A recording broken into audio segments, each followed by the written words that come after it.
जय श्री राम दोस्तों। आप सब कैसे हो? उम्मीद करती हूँ मस्त होंगे।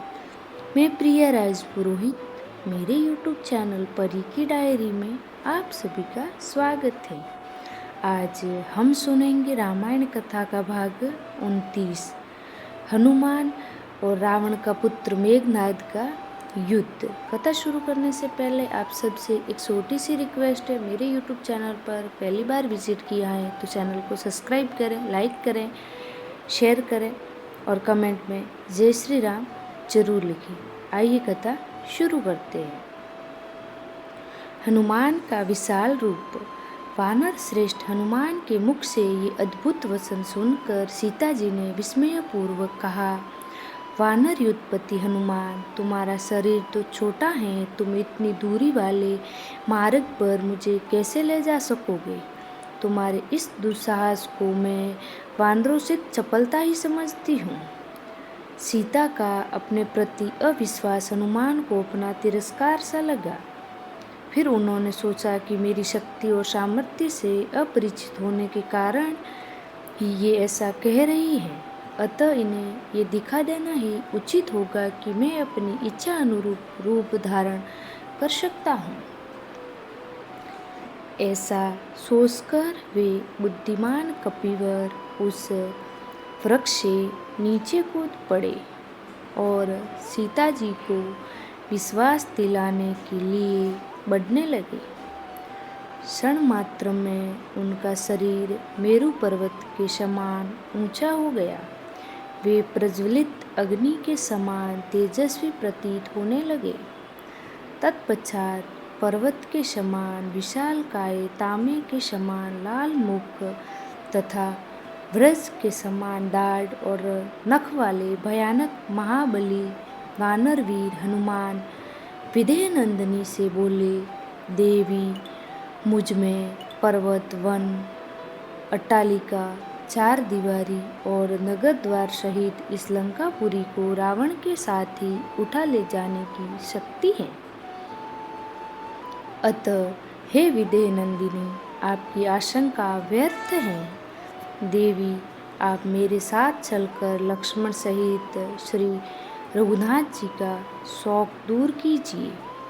हनुमान के आश्चर्यजनक रूप को विस्मय से देखती हुई सीता जी बोली, हे पवनसुत, तुम्हारी शक्ति और सामर्थ्य में अब मुझे किसी प्रकार की शंका नहीं रही है। तुम्हारी गति वायु के समान और तेज अग्नि के समान है, किंतु मैं तुम्हारे प्रस्ताव को स्वीकार करने में असमर्थ हूँ। मैं अपनी इच्छा से अपने पति के अतिरिक्त किसी अन्य पुरुष के शरीर का स्पर्श नहीं कर सकती। मेरे जीवन में मेरे शरीर का स्पर्श केवल एक पर पुरुष ने किया है और वह दुष्ट रावण है, जिसने मेरा हरण करते समय मुझे बलात् अपनी गोद में उठा लिया था। उसकी वेदना से मेरा शरीर आज तक जल रहा है। इसका प्रायश्चित तभी होगा जब राघव उस दुष्ट का वध करेंगे। इसी में मेरा प्रतिशोध और उनकी प्रतिष्ठा है। जानकी के मुख से ऐसे युक्ति युक्त वचन सुनकर हनुमान का हृदय गदगद हो गया। वे प्रसन्न होकर बोले, हे देवी, महान सती साध्वियों को शोभा देने वाले ऐसे शब्द आप जैसी परम पतिव्रता विदुषी ही कह सकती है। आपकी दशा का वर्णन मैं श्री रामचंद्र जी से विस्तार पूर्वक करूँगा और उन्हें शीघ्र ही लंकापुरी पर आक्रमण करने के लिए प्रेरित करूँगा। अब आप मुझे कोई ऐसी निशानी दे दें जिसे मैं श्री रामचंद्र जी को देकर आपके जीवित होने का विश्वास दिला सकूं और उनके अधीर हृदय को धैर्य बंधा सकूं। हनुमान के कहने पर सीता जी ने अपना चूड़ामणि खोलकर उन्हें देते हुए कहा, ये चूड़ामणि उन्हें दे देना। इसे देखते ही उन्हें मेरे साथ साथ मेरी माता जी और अयोध्यापति महाराज दशरथ का भी स्मरण हो आएगा। वे इसे भली भांति पहचानते हैं। उन्हें मेरा कुशल समाचार देकर लक्ष्मण और वानर राज सुग्रीव को भी मेरी ओर से शुभकामनाएं व्यक्त करना। या मेरी जो दशा है और मेरे प्रति रावण तथा उसकी क्रूर दासियों का जो व्यवहार है वह सब तुम अपनी आँखों से देख चुके हो। तुम समस्त विवरण रघुनाथ जी से कह देना। लक्ष्मण से कहना, मैंने तुम्हारे ऊपर अविश्वास करके जो तुम्हें अपने ज्येष्ठ भ्राता के पीछे कटु वचन कहकर भेजा था उसका मुझे बहुत पछताप है और मैं आज उसी मूर्खता का परिणाम भुगत रही हूँ। पवनसुत और अधिक मैं क्या कहूँ, तुम स्वयं बुद्धिमान और चतुर हो। जैसा उचित प्रतीत हो वैसा कहना और करना। जानकी के ऐसा कहने पर दोनों हाथ जोड़कर हनुमान उनसे विदा लेकर चल दिए। हनुमान और राक्षसों का युद्ध। सीता से विदा लेकर जब हनुमान चले तो वे सोचने लगे कि जानकी का तो पता मैंने लगा लिया, उनको रामचंद्र जी का संदेश देने के अतिरिक्त उनसे भी राघव के लिए संदेश प्राप्त कर लिया। अब शत्रु की शक्ति का भी ज्ञात कर लेना चाहिए। राक्षसों के प्रति साम दाम और भेद नीति अपनाने से लाभ होना नहीं है, अतः मुझे यहाँ दंड नीति अपनाने के लिए अपने पराक्रम का प्रदर्शन करना ही उचित जान पड़ता है। ऐसा सोचकर उन्होंने अशोक वाटिका को विध्वंस करने का विचार किया जो रावण की अत्यंत प्रिय थी। उन्होंने विचार किया जब वह अपनी प्रिय वाटिका को उजड़ने का समाचार सुनेगा तो अवश्य क्रुद्ध होकर अपने वीर सैनिकों को मुझे पकड़ने या मारने के लिए भेजेगा।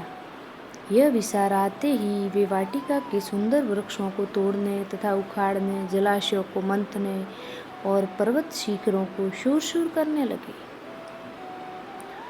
थोड़ी ही देर में अशोक वाटिका ऐसे जान पड़ने लगी मानो वह दावानल में झुलस गई हो। सुंदर सरोवरों के मणिमय स्फटिक घाटों टूटकर मलबे में प्रवृत्त हो गए। वाटिका में बनी अट्टालिकाएं भी उनके विध्वंस हाथों से न बच सकी। इस प्रकार उन्होंने अशोक वाटिका को शोक वाटिका बना दिया। सब पक्षी घोंसलों से निकलकर आकाश में मंडराने लगे। जो राक्षसियां रात भर सीता पर पहरा देते देते सो गई थी वे भी अब इस शोर को सुनकर जाग गई और उन्होंने चकित होकर अशोक वाटिका की दुर्दशा को देखा। वे दौड़ी हुई रावण के पास जाकर बोली, हे राजन, अशोक वाटिका में एक भयंकर वानर घुस आया है। उसने सब वृक्षों को तोड़कर तहस नहस कर दिया है। सरोवर के घाटों तथा अट्टालिकाओं को भी तोड़कर कूड़े का ढेर बना दिया है। जब हमने उसे भगाने का प्रयत्न किया तो वह हमारे ऊपर झपट पड़ा। बड़ी कठिनाई से हम प्राण बचाकर आपके पास तक पहुंच पाई हैं। उस दुष्ट वानर ने तो जानकी के साथ भी न जाने क्या वार्तालाप किया है। हमें उससे बहुत भय लगता है, कहीं वह सीता को भी जान से न मार डाले। ये समाचार सुनकर रावण प्रज्वलित सीता की भांति क्रोध से जल उठा। उसकी भ्रकुटी धनुष की भांति तन गई। उसने तत्काल अपने अनुचरों को आज्ञा दी कि उस दुष्ट वानर को पकड़कर मेरे पास लाओ। रावण की आज्ञा मिलते ही 80,000 राक्षस नाना प्रकार के अस्त्र शस्त्र और लोहे की श्रृंखला लेकर उस उत्पाती वानर को पकड़ने के लिए चल पड़े। विचित्र गदाओं परिधों आदि से युक्त वे वेगावन राक्षस अशोक वाटिका के द्वार पर खड़े हुए वानर वीर हनुमान जी पर चारों ओर से इस प्रकार झपटे मानो पतंगे आग पर टूट पड़े हो। तब पर्वत के समान विशाल शरीर वाले तेजस्वी हनुमान ने उच्च स्वर में घोषणा की, महाबली श्री राम तथा लक्ष्मण की जय हो। श्री राम के द्वारा सुरक्षित राजा सुग्रीव की भी जय हो। मैं पराक्रमी कौशल नरेश श्री रामचंद्र जी का दास हूँ। मेरा नाम हनुमान है। मैं वायु का पुत्र हूँ, शत्रुओं का संहार करने वाला हूँ। तुम मेरे पराक्रम का सामना नहीं कर सकते। मैं लंकापुरी को तहस नहस कर डालूंगा। राक्षसों ने उन्हें चारों ओर से घेर लिया और उन्हें पर बरसे भाले तथा पत्थर फेंकने लगे। यह देखकर क्रुद्ध हो हनुमान ने कुछ ही लातों घूंसों से पिटाई की और कुछ को अपने नाखूनों तथा दांतों से चीर डाला। बड़े बड़े योद्धा इस मार की ताव न लाकर सख्त विसक्त होकर भूमि पर गिर पड़े। जो अधिक साहसी थे वे प्राणों का मोह त्याग कर हनुमान पर कूद पड़े। तभी उन्होंने एक छलांग लगाई और तोरण द्वार से एक लोहे की छड़ निकाल ली। फिर उस छड़ से उन्होंने वह मार काट मचाई कि बहुत से योद्धा तो वहीं खेत रहे और शेष प्राण बचाकर वहां से भागकर रावण के पास पहुंचे। जब रावण ने इन राक्षसों की ऐसी दशा देखी तो उसका क्रोध और भड़क उठा। उसने प्रहस्त के पुत्र जुम्बावली को बुलाकर कहा, हे वीर श्रेष्ठ, तुम जाकर उस वानर को पकड़ कर ले आओ। यदि वह जीवित न पकड़ा जा सके तो उसे मार डालो।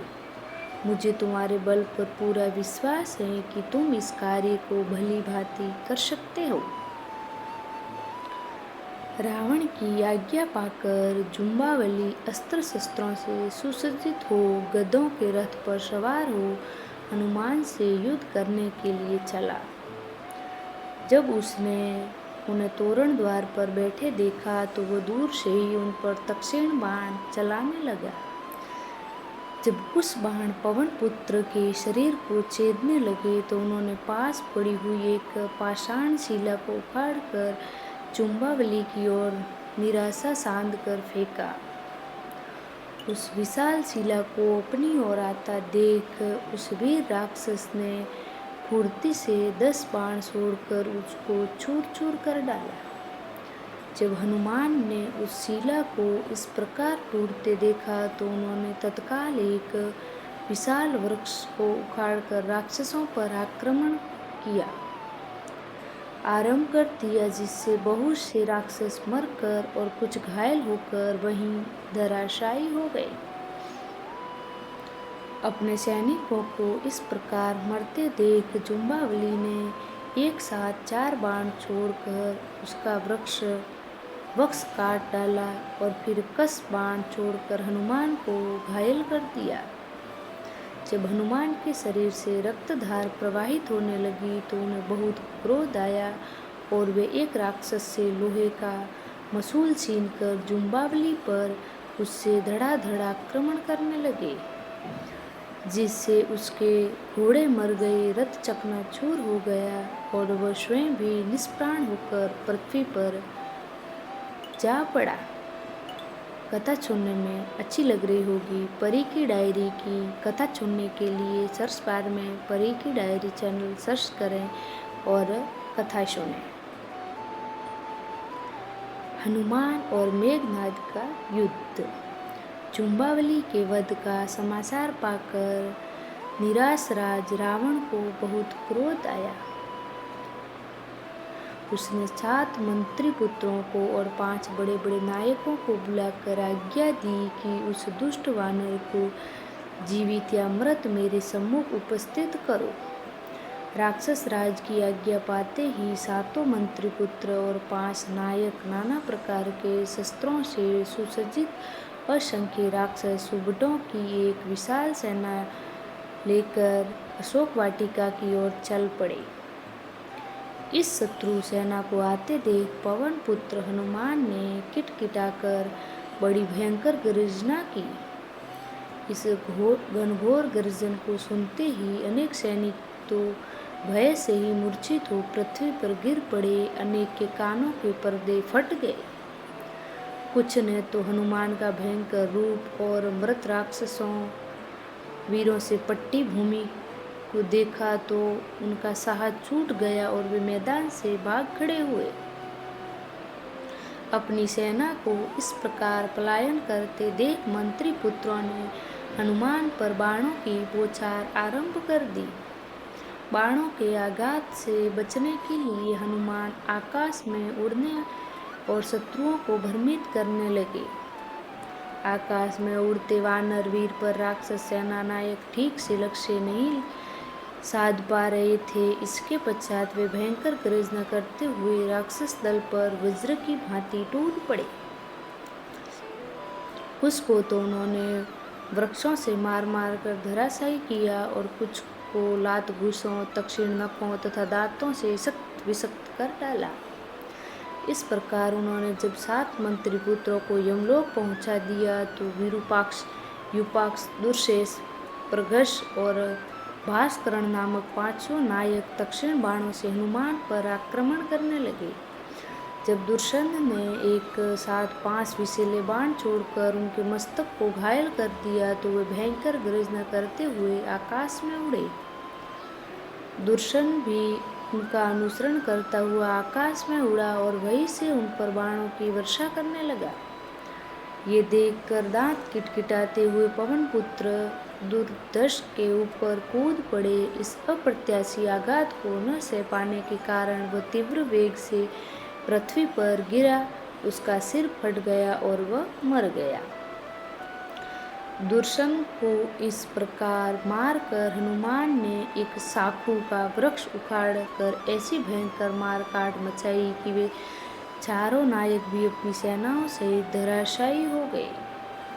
उस राक्षस अपने प्राण बचाकर बेतहाश दौड़ते हुए रावण के दरबार में पहुंच गए और वहां जाकर उसे सब योद्धाओं के मारे जाने का समाचार दिया। जब रावण ने एक अकेले वानर के द्वारा इतने पराक्रमी नायकों तथा विशाल सेना के विनाश का समाचार सुना तो उसे बड़ा आश्चर्य और क्रोध हुआ। उसने अपने वीर पुत्र अक्षय कुमार को एक विशाल सेना के साथ अशोक वाटिका में भेजा। अक्षय कुमार ने हनुमान को दूर से देखते ही उन पर आक्रमण कर दिया। अवसर पाकर जब अंजनी पुत्र ने उसके समस्त अस्त्र शस्त्रों को छीन कर तोड़ डाला तो अक्षय कुमार उनसे मल्लयुद्ध करने के लिए भिड़ गया, परंतु हनुमान से पार न पा सका। हनुमान ने उसे पृथ्वी पर इस तरह उठा लिया जिस प्रकार गरुड़ सर्प को उठा लेता है। फिर दोनों हाथों से बल लगाकर मसल डाला जिससे उसकी हड्डियां पसलियां टूट गई और वह चित्कार करता हुआ यमलोक चला गया।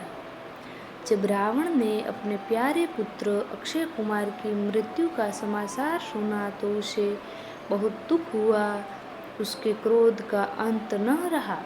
उसने अत्यंत कुपित होकर अपने परम पराक्रमी पुत्र मेघनाद को बुलाकर कहा, हे मेघनाद, तुमने घोर तपस्या करके ब्रह्मा से जो अमोघ अस्त्र प्राप्त किए हैं उसके उपयोग का समय आ गया है। जाकर उस वानर को मृत्यु दंड दो जिसने तुम्हारे वीर भाई और बहुत से राक्षस योद्धाओं का वध किया है। पिता की आज्ञा पाकर परम पराक्रमी मेघनाद भयंकर गर्जना करता हुआ हनुमान से युद्ध करने के लिए चला। जब तोरण द्वार पर बैठे हुए हनुमान ने रथ पर सवार होकर मेघनाद को अपनी ओर आते देखा तो उन्होंने भयंकर गर्जना से उसका स्वागत किया। इससे चिढ़कर मेघनाद ने स्वर्ण पंख युक्त तथा वज्र के सुदर्श वेग वाले बाणों की उन पर वर्षा कर दी। इस बाण वर्षा से बचने के लिए हनुमान पुनः आकाश में उड़ गए और पैंतर बदल बदल कर उसके लक्ष्य को व्यर्थ करने लगे। जब मेघनाद के सारे अमोघ अस्त्र लक्ष्य भ्रष्ट होकर व्यर्थ जाने लगे तो वह भारी चिंता में पड़ गया। फिर कुछ सोचकर उसने विपक्षी को बांधने वाला ब्रह्मास्त्र छोड़ा और उससे हनुमान को बांध लिया। फिर उन्हें घसीटता हुआ रावण के दरबार में पहुंचा। आई होप कथा सुनने में आपको अच्छी लगी होगी। कथा अच्छी लगी हो तो मेरे यूट्यूब चैनल परी की डायरी को सब्सक्राइब करें, लाइक करें और फैमिली में सबको शेयर करें और कमेंट में जय श्री राम जरूर लिखें। आगे का पार्ट देखने के लिए जुड़े रहें। तब तक जय श्री राम, धन्यवाद।